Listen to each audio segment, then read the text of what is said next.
Well, welcome back to 21st Century Radio. I'm your host, Dr. Bob Hieronimus, and our executive producer and research assistants, Laura Kortner, and our engineer is Anita Brockington. Our guest is Stuart Zolotorow, magnificent photographer of rock and rollers and much more. That's me. But before we go back to that, you have until the next end of April 2020 to plan a trip to Hershey, Pennsylvania, and visit the light bus in person, beautifully displayed at the fabulous Antique Automobile Museum.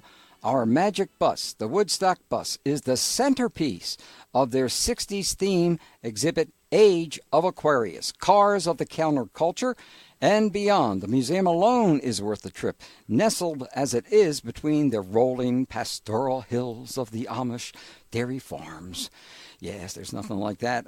And home to the biggest collection of rare Tucker automobiles, as well as gorgeous antique cars of all shapes and sizes and colors. Call 717-566-7100 or visit them online at AACA Museum. Well, I'll do it this way. AACAmuseum.org. That's AACAmuseum.org. Or call 717-566-7100. Ask them when you can come and see the Woodstock bus. That's 717-566-7100. And we'll see you in Chocolate Town. You going to go to Chocolate Town? I love Chocolate Town. Well, dark chocolate. Just dark chocolate. Yeah, that's everybody's favorite now. In the old days, there was milk chocolate. Yeah, well, milk chocolate, but now they know how much sugar is getting in it. So, yeah. Anyway. All right. So we're continuing on our journey of the famous people. What about B.B. King? So B.B. King was another one of those in the beginning jobs with Barry Heiserman. Barry, after John died, which was in December 1980, Barry called me one day. He said we've got B.B. King coming to Painter's Mill. They want to do a meet and greet, and then you can go backstage and meet with him and see the show the whole bit. So I said, well, fantastic. I'd love to do it. So the night of the show, I had gone there on a date. Big mistake. And the show started, and even before the show started, the young lady, she says to me, "We're the only white people here." I've been in that position all the time. So I said, "Don't worry, we're gonna have a great time. It's gonna be B.B. King. We're gonna have, She goes, "Take me home." So I said, "And you're gonna enjoy the music. The music's gonna be fantastic. Don't worry about anything. Just put it out of your mind. There's no problems here." So Bobby Blue Band comes on first, and he plays his set. The lights go up. "Take me home."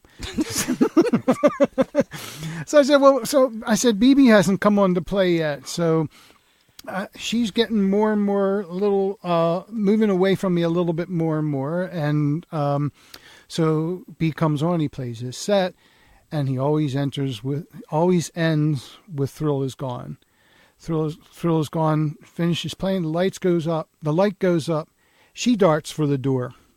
And I ran out to her, she says, "Take me home." So okay, I'm taking her home. Luckily, she only lived about 15 minutes away. It was 15 minutes away and then 15 minutes back. And then I'm thinking to myself, there's no way I'm going to get to do this thing with him backstage.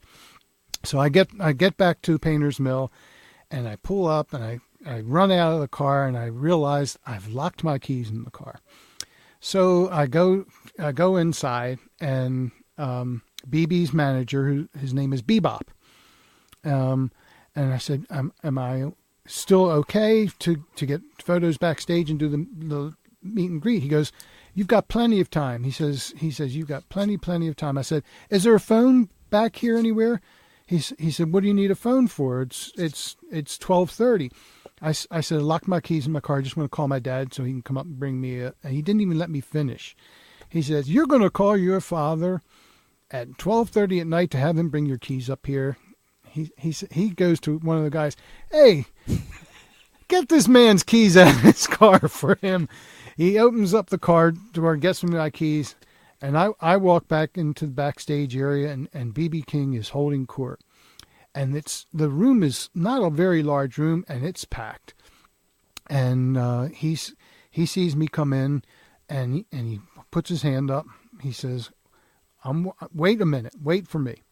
So one by one, I took photos of people posing with him. And then the room started to clear out a little bit. And then it was just him and I, and we just took one or two more pictures of these other folks. And I sat down next to him, and he says, "Do you want to interview me, or do you want to take pictures?" I said, "I'd love to talk to you first." So he says, "What would you like to know?" I said to him, and at that time, the story about Lucille, his guitar, is very well known, but I didn't know it. I said to him, "How did you get to name your guitar Lucille?" He goes, "Well, I was playing at a small club, and the two guys got into a fight, and there was a fire. And then everybody's running out of the club, and the club's on fire, and he runs back in to save his guitar. He pulls the guitar out, and he walks up to one of the guys, and he said, 'What were you guys fighting about?' And the guy said, 'We were fighting about a woman named Lucille.' So he names his guitar Lucille, and the reason he named his guitar Lucille was so that he would never do something that stupid again. Would you like to hold Lucille?" And I'm you know me, I'm nervous. I tried to hold the thing for like 13 or 12 seconds or whatever, and it was a disaster. I gave it right back to him. And then I started taking some photos. He says, he posed for me this way and he posed for me that way. And he calls to Bebop, which was his tour manager. And he says, "Come and get a picture with me and my new friend." And we took a couple pictures there. And that was great. Every time B was in the area, whether he came back to Painter's Mill, I think one or two more times. And then he came back. Then I photographed him at the Towson Center. And so I built up a really nice collection of photographs of him over the years. The last time he's in Baltimore, he's playing at the Lyric. And I said to Karen, let's go see B together, because Karen had never seen him. So I made him a collage of like 20 photos taken over the years.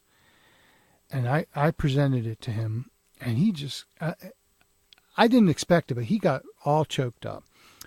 And he turns to Karen, and by this time, he's surrounded by his grandchildren. There's like 3 or 4 children there. They're sitting on his lap, and B's sitting in a wheelchair, and he's wearing this heavy coat at this point. And he looks to Karen, and he says, "People take my picture all the time, and I never see them." He says, "This is so nice." He said, "This means so much to me. No one has ever done this for me before." And but you've done that well, I hadn't done that before. Maybe not then, I had never done it before. I've been with you and you've done it. Yeah, but that was why I started giving people photos after that. So he turns to Karen again, and he says, "You've got a good one here. You've got to keep her." And Karen doesn't miss a beat either. She goes, "Yeah, he has his moments." Well, you do. It was 2 moments. Well, that's a moment and a half. Well, it's I've been I've been in similar experiences in which most of the times I'm out with the places in the old days everyone was black. I was the only white. And everyone used to say to me, "Aren't you afraid?" And I was safe. I didn't know what the problem was. I know. So, because these were people, when you were in the arts, it's all different, as you well know. You do. Because I believe this, African Americans pay a special attention to any of the arts. And they love people that create and that kind of thing. So that's why they bond easily with other artists, because they're almost every one of them do something along that aspects of it. Okay, well, that was pretty good. I like that one. But what about Sarah Vaughn. Sarah Vaughn. Sarah Vaughn. How did you know where it's going to cost? Sassy. That's what they called her, Sassy. And I didn't know that they were calling her Sassy, but this is one way back again with Elsie Street and Estelle Street and Barry Heiserman. And before the show, she was working really hard on bringing in the song Over the Rainbow. And I think she had been playing it for a while. But each night she tried to do something a little bit different with it. So I'm at sound check with her, and I'm sitting beside her, and there's just no way to explain how that voice, hearing that voice without a microphone, and sitting next to her, there's just no way to explain how wonderful it is. And the guys from the symphony, they were. It seemed like they were trying to play it more as Judy Garland would sing it. She wanted it played as Sassy would sing it, and they worked on it and worked on it and worked on it, and she finally seemed like she was happy with it. And I turned to her and I said, "Can I take a couple photos?" She says, "Come on, baby doll, take a couple photos." So I took a couple pictures of her, and Elsie said, "Come on, we got to head back and this and that." So we left the stage. Comes time for the concert, and they start playing the intro for Over the Rainbow. And she starts out and she sings the words Somewhere. And there's a drunk in the third row, and he's starting to sing the song like way out of tune and very loud. And they couldn't get to him because he was in the middle of the row. So she worked so hard. Oh. She worked so hard to get the song just right, and it was completely ruined. But anyway. Yeah, where was that? That was at the Meyerhoff as well. A lot of good music. A lot of great things have happened down at the Meyerhoff. A lot of great things at the Meyerhoff. Yeah. Well, we're going to go into commercial now. We're going to go into a commercial now. So we can play Sarah Vaughn right now. Go get him. Go get him. Oh, you were talking to a dear old friend of mine, Stuart Zolotorow, the best photographer in the state. And Gordon, well, he's having a show at the Gordon Center, and you got to go see it. But you got to go see it you got to give him a call. It's the only, like I said, the only thing is it's during concerts, so you got to go to a show. There's great shows coming up at the Gordon Center these next 2 months. Right. Well, it's a great show going on there right now. Yes, there is. Yeah. Okay. I'm going to go see it. Well, I already saw it. You saw it too. What do you mean? Oh, I did get to see it. Yeah. Well, break time here on 21st Century Radio. And here's Sarah Vaughn. What lonely hours. Hi, this is Rayman Zarek of the Doors, and you're listening to 21st Century Radio with Dr. Bob Hieronimus.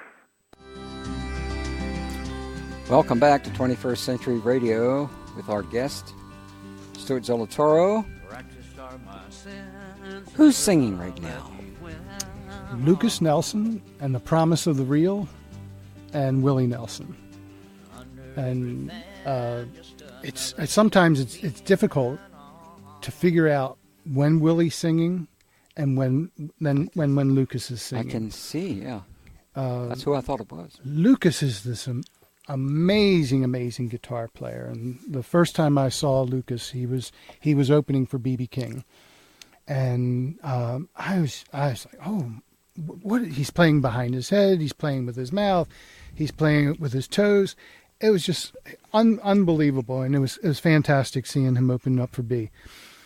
But then there was, way back in 2007, you and I did a meeting with Willie Nelson ourselves. And it's true. That is true. It's true. And I told Karen. You ready for this? I'm ready. Right. Are you ready for this? Yeah. Well, we are. Yeah. Okay. So, do you want to set it up? Because it was your thing with Baltimore biodiesel fuels. Well, Willie was very supportive of biodiesel fuels, and we had the thing going here in Baltimore for Baltimore biodiesel. And unfortunately, it doesn't exist now, but it did. And we wanted to see more people around the country using biodiesel fuel. And obviously, there was some negativity after, it never ended. Fortunately, however, I was talking to one of his friends, and he said, well, you should come and see Willie. And I said, sure, I'd like to, but I'd also like to take a friend of mine if I go. And so we set it up, and it was quite extraordinary in the very beginning, because when we first got there, out comes Willie with his hand like that, and shaking our hands. We and just all of a shook sudden, hands, yeah, folks. well, yeah. He comes out right away, and I didn't expect that.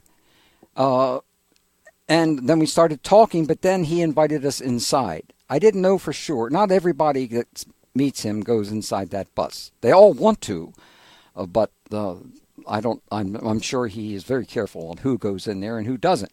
Well, there's also another one little tidbit. Before we went in, we stood with him outside. There were two guys there having him sign easily 50 to 60 record album covers. Yeah.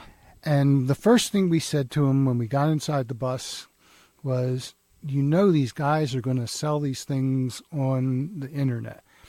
And he said, the best thing he said was, that means one of my fans is going to get it. And I thought, yeah, I looked on the internet. I never saw those albums on. That doesn't mean they weren't on something, but I never saw them on there. Mm-hmm. Okay, so we're all right. Regressing. You pick it back up. Okay, we go in and sit down and we start talking about Baltimore biodiesel and what we want to do in Baltimore. And he thought it was a great idea.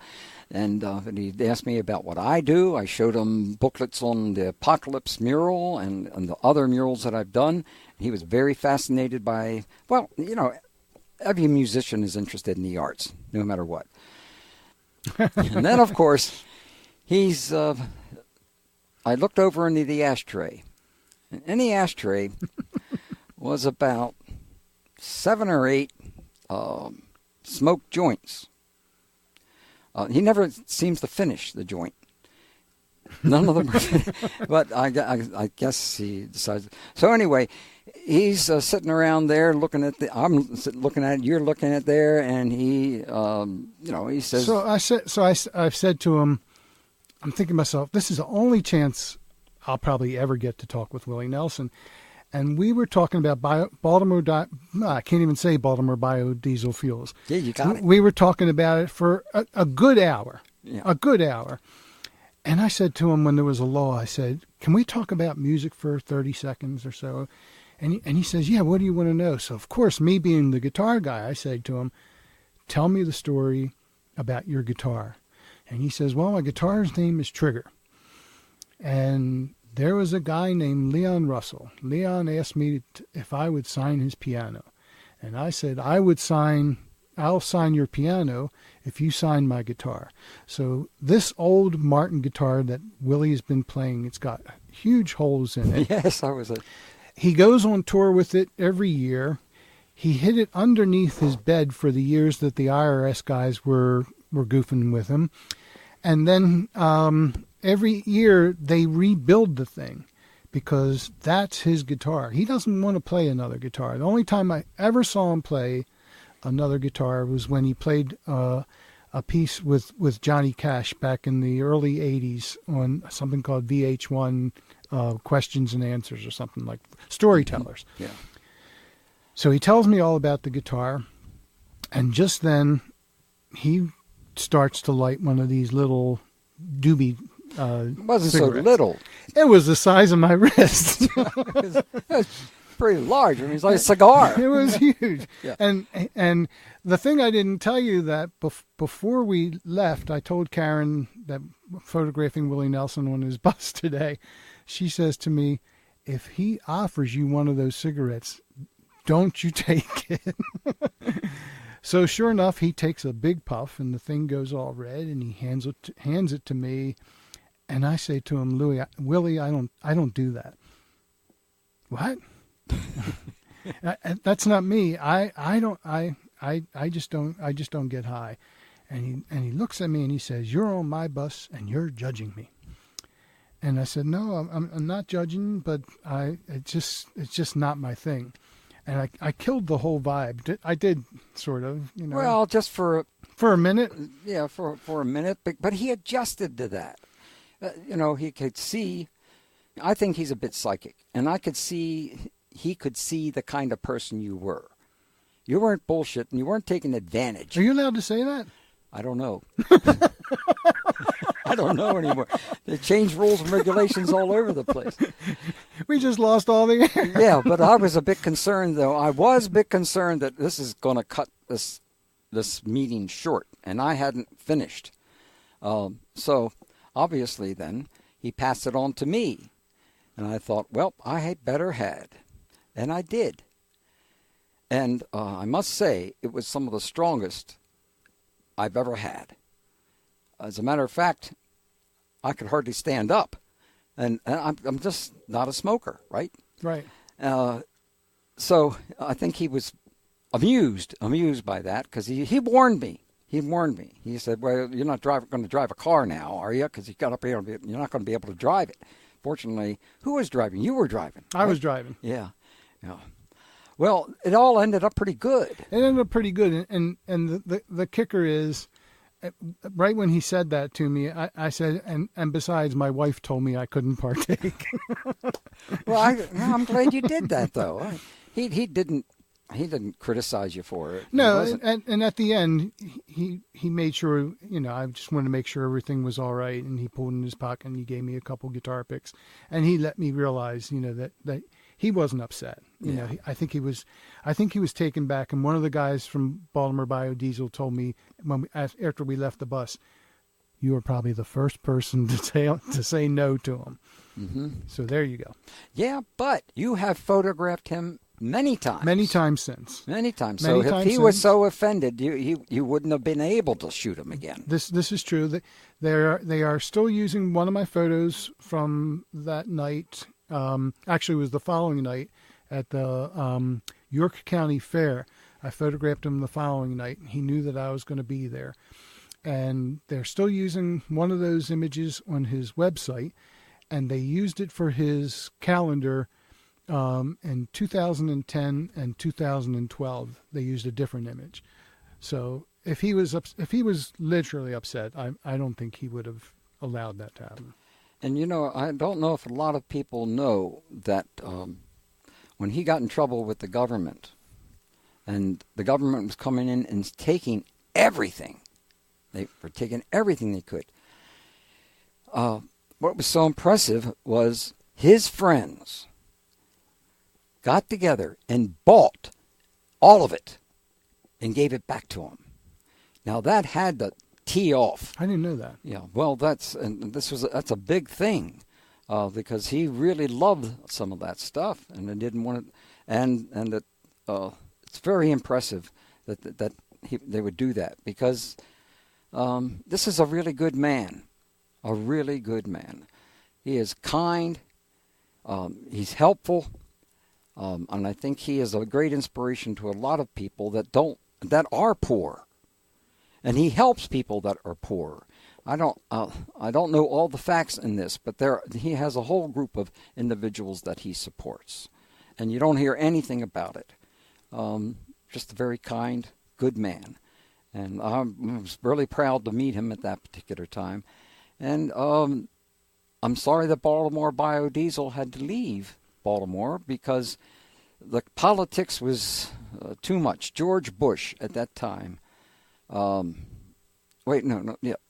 that was not George Bush later on. Before that was basically the individual that kept a lot of things from really happening that were very positive along these lines. So that's him. And what about Garth Brooks? So Garth Brooks, we haven't touched on the years that I shot for Capitol Records. Okay, well then let's touch on those now. I'm going to touch on All right, go right ahead. How you doing, Frank? Hope you're still listening. I was working at that time, in the mid-'80s, I was working for a company called Blakesley Lane. Oh, yeah. Blakesley Lane was a studio where there's 6 photographers and a huge staff of printers and graphic designers. It was like a marketplace for photography. It's a fantastic place to work. And I was doing black and white printing, and I was the studio manager. And in my spare time, which was during the day, I was doing photography. Well, one day I'm working in the studio, and I get a call. There's someone at the front counter you've got to see. And I'm thinking to myself, I've done something wrong. Yeah, you probably did. I probably did. Yeah. And I walk in, and it's Frank Felice from Capitol Records, and he's got these photographs there of the Who that he's having duplicated and made into prints. And they wanted me to see his photos because everybody knew the kind of stuff that I was doing. And I became friends with Frank.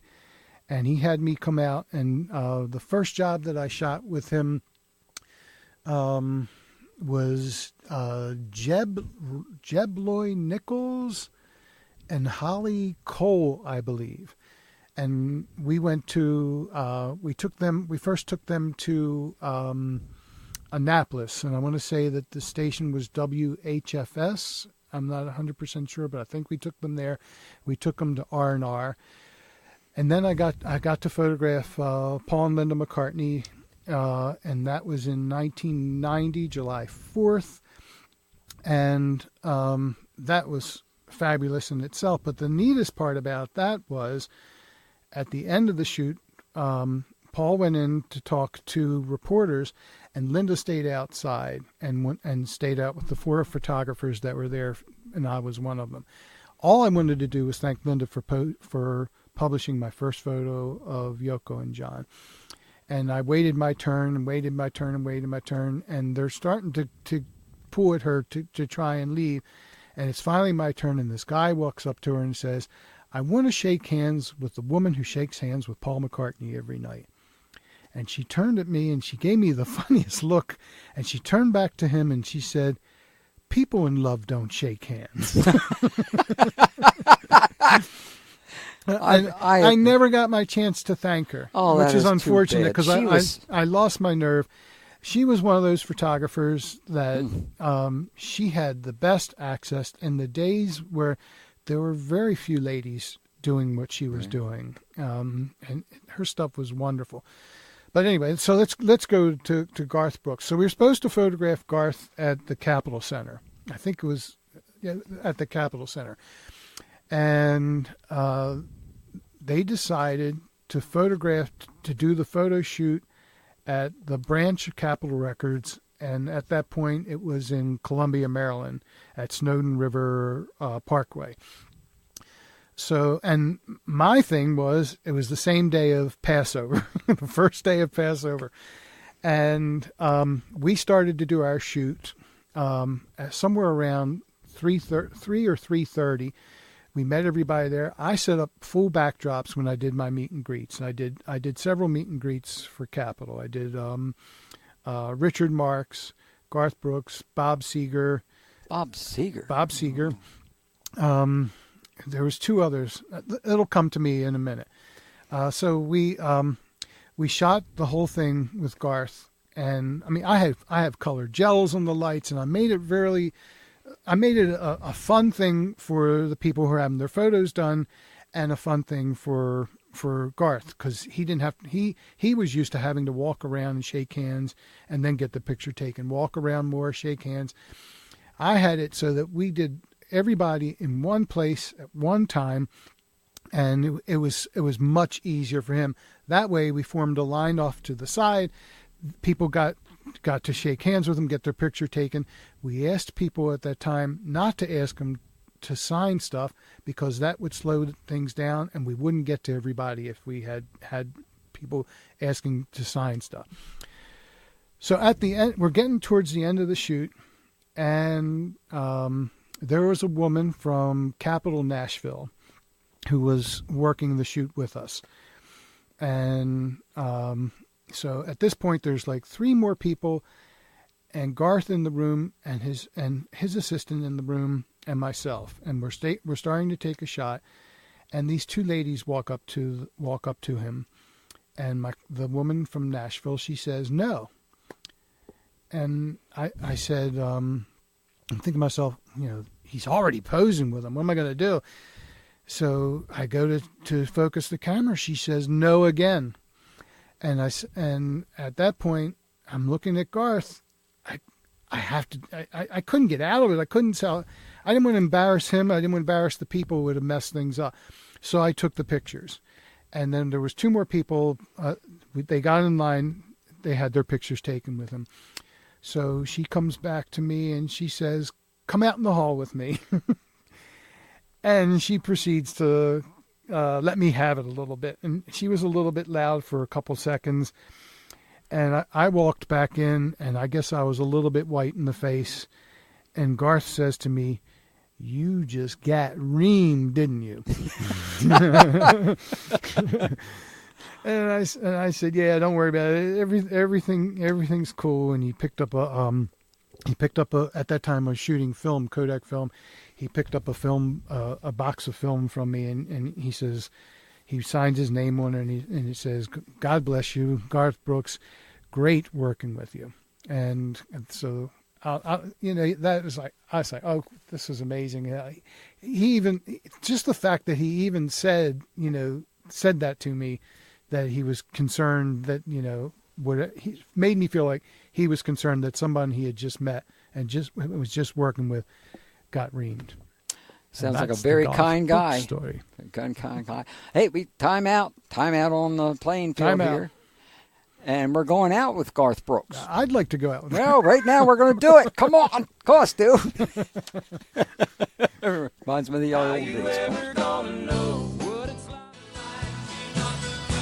Okay, welcome back to 21st Century Radio here. You're listening to Ringo Starr. Now, my dear pal over here and I have had some experiences with Brother Ringo Starr here in Baltimore. As a matter of fact, it was you who came to me and said, can't we bring Ringo to Baltimore? Remember? So my son Scott and Bob and I, we go up to a place called Easton, Pennsylvania, and to see Ringo. And it was in the middle of the summer, and this venue was hot. Yeah. I mean, we were drenched, and Ringo was drenched, and everybody's just drenched, and they're bringing Ringo cold compresses to put on his neck he must have been just absolutely miserable up there.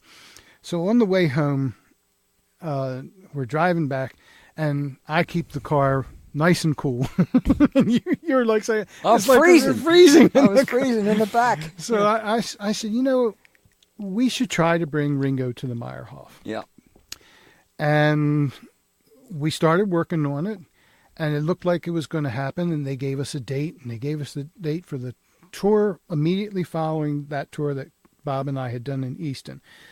And the cool thing about the Easton tour was they were using my photos of Ringo from the past 2 tours on his T-shirts and his tour program. So it was really neat that my son got to see. We walk in there, and my photos are all over on T-shirts and in the tour program. So that was really cool about the Easton show.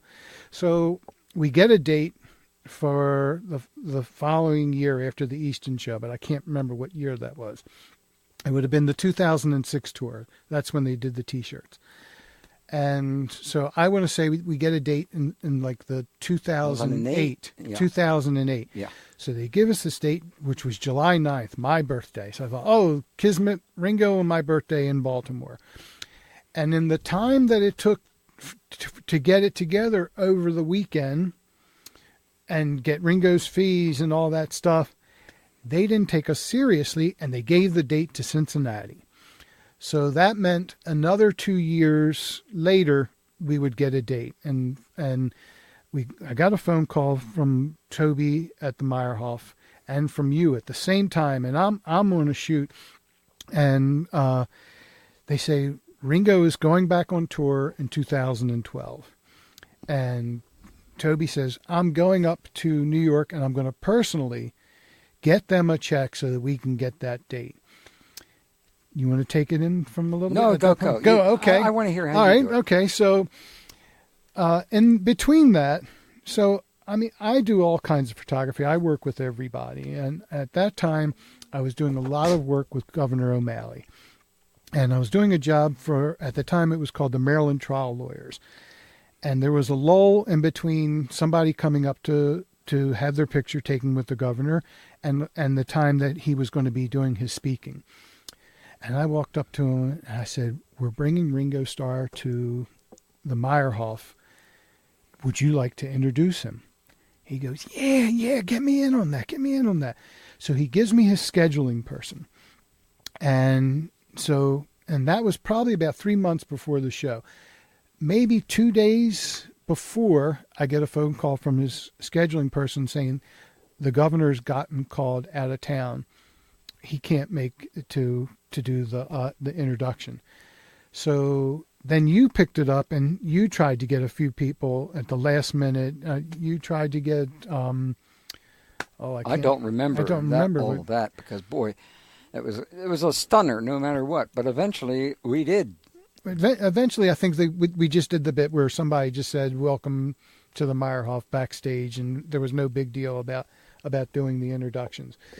So we did the photography for the first 3 songs, and I was able to do it right up at the stage, and then I put my cameras away and the whole bit, and the show was fantastic. And there was nothing better than seeing a concert at the Meyerhof at that point. Absolutely. The sound was unbelievable. Just fantastic. Towards the end of the show. Well, okay, you pick it up because okay. This is classic. It's classic. All right, so we're watching this, and I'm not enjoying it. I'm not enjoying the show very much because I didn't necessarily like the songs, but that they were singing. He picked out, but they hit. What was that? They hit one song that I just love so much, and it wasn't his song, but it was one of the Beatles songs. And I saw him pointing to me.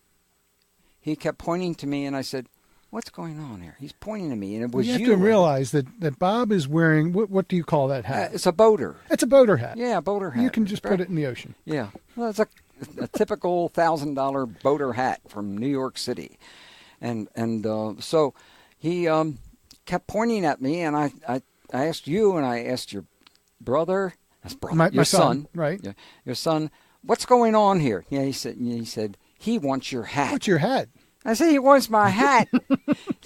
He could buy 10,000 of these hats. He doesn't need this hat. And so I wasn't going to give it to him. And then all of a sudden they played, I don't know, some wonderful Beatles song, and I got carried away.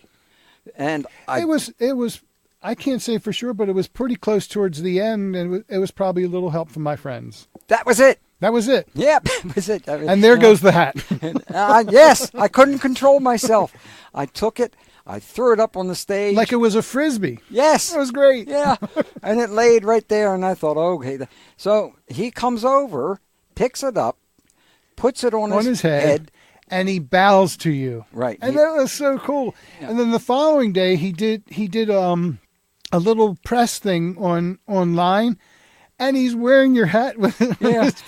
I mean, it was amazing because I never would have thought he was going to continue. And a month or several months later. He's still wearing it. He's still wearing it.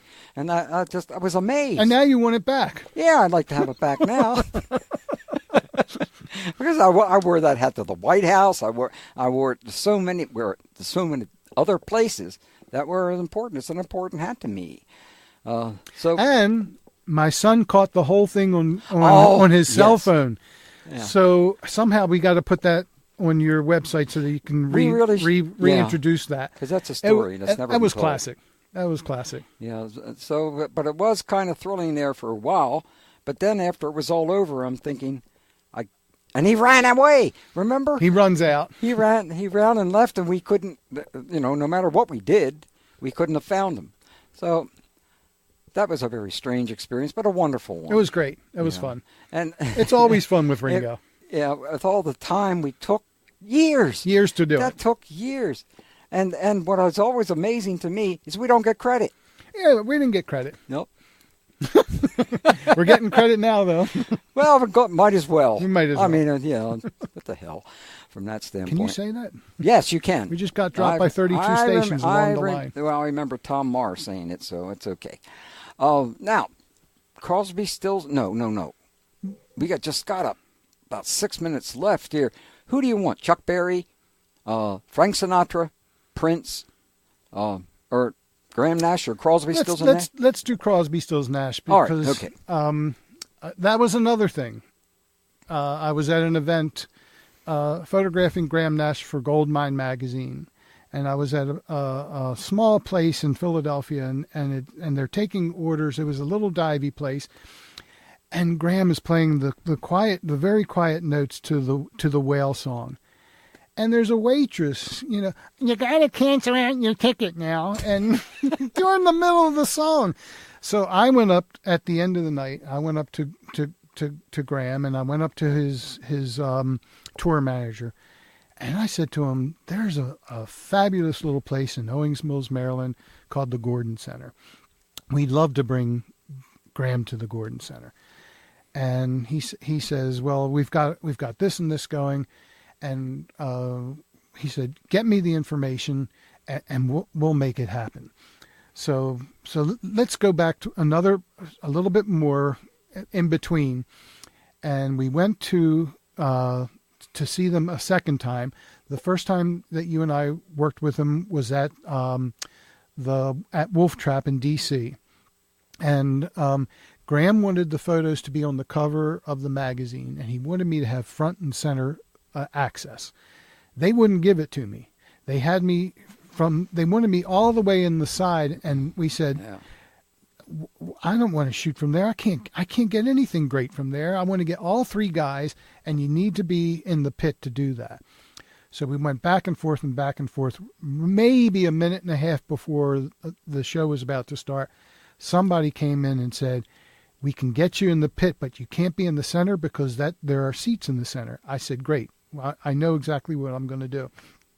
So I do the first three songs, and he's watching me as I'm shooting, and I got amazing photos. I was very excited how they came out.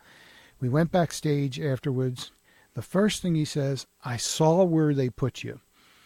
And you looked like you were getting good shots, but I'm not sure you did." I said, "We did great." And I showed him three of the shots, and he was excited.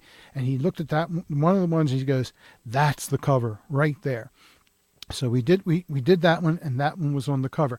The next time we were together, they were at the Hippodrome in Baltimore. Oh, yes. And we went back, and I had made prints. I made prints for each of them. I made a print for Stephen. I made a print for David, and I made a print for Graham. And he was just like thrilled. And I made these huge, like 16 by 24 prints for them. And I packaged them all up, and they were really excited about it. So I told Graham, we're sitting back, we're actually sitting in the theater at that point, and Karen was with me as well. And Graham comes out to meet, and he gives Karen a kiss on the hand, and Karen's, "Oh, Karen, the nurse, I'm not going to wash this hand ever again." And I proceeded to tell Graham about the Hippodrome, that my mom used to go to the Hippodrome and see Sinatra for a quarter. You would go to the show, you'd see Sinatra, then you would see a movie. And after the movie, the evening is over, and then they start the whole thing over again. So my mom, at this one point, she decides she's going to stay for the second show. And he stayed for the second show, and she wasn't able to go see Sinatra again. And I told Graham that whole story. He was excited that he was playing at a place where there was so much history at the Hippodrome. It's all yours, Bobby. Well, our history for tonight is over, and I've had such a wonderful time with you.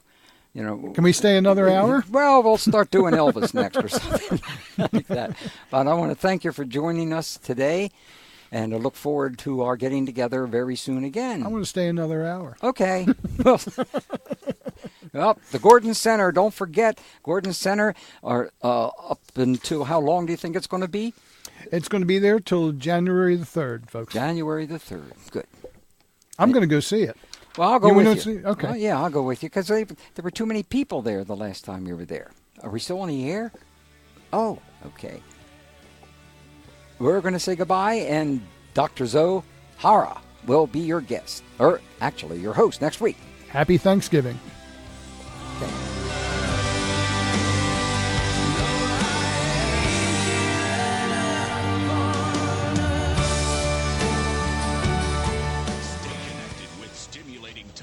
Breaking news on Talk Radio 680 WCBM, Baltimore, and WCBM.com.